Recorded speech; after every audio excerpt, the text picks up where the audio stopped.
one of the things that Joy mentioned got me thinking on another line, which was like her and I didn't get to really interact much at the Northwestuary, but I think that was because like there were so many different people that, and I don't think it was just for me, that I wanted to interact with, that everyone else also wanted to interact with. I think it was in reference to Symbolic World Conference that somebody made the comment about there being a Peterson donut, that there was just like a congregation of people that were like trying to follow and trying to touch the hem of his robe or whatever, and that there was not an equivalent Vanderclay donut at the Northwestuary. Like everyone was like, there were people who wanted to have a chance to interact with Paul, but it was much more about like, there's all these people that I want to meet in person that I've had a chance to talk to online. Like I'll get to Paul when I get to Paul. Like I got other folks. That's a really powerful observation, because I think we always have questions concerning what we're doing here,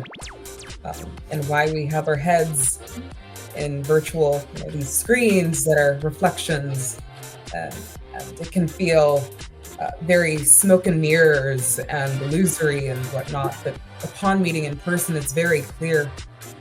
It's very clear that we are touching each other.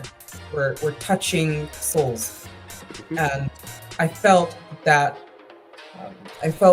face to face, encountering face to face maxim was very appropriate, because that's what we were doing.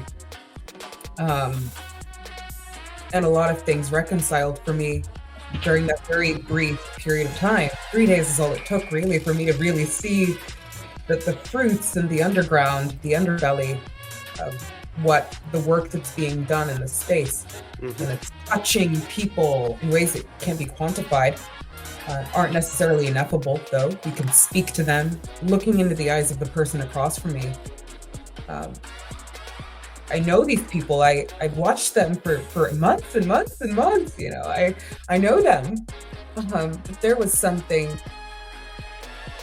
shell-shocking about looking into the eyes of these people who in a sense, I knew. But encountering them, and in this such an intimate and undeniably human way, brought a gravity to the work that we're all doing here too. Yes. One other thing I want to kind of interject, going back a little bit to the campfire stuff.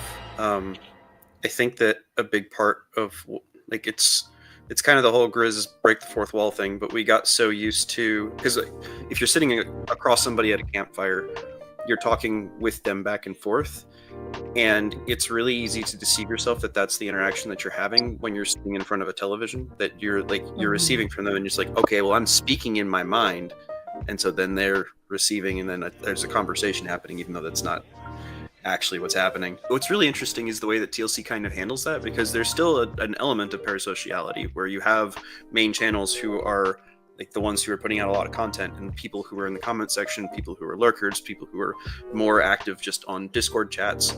Like there's different dimensions of participation that people are engaging with, and different levels of participation that people are engaging with.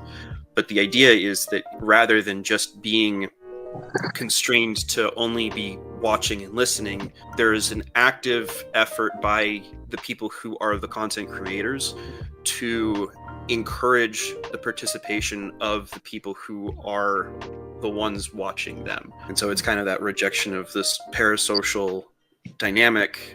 It's an active rejection of the parasocial dynamic, I think.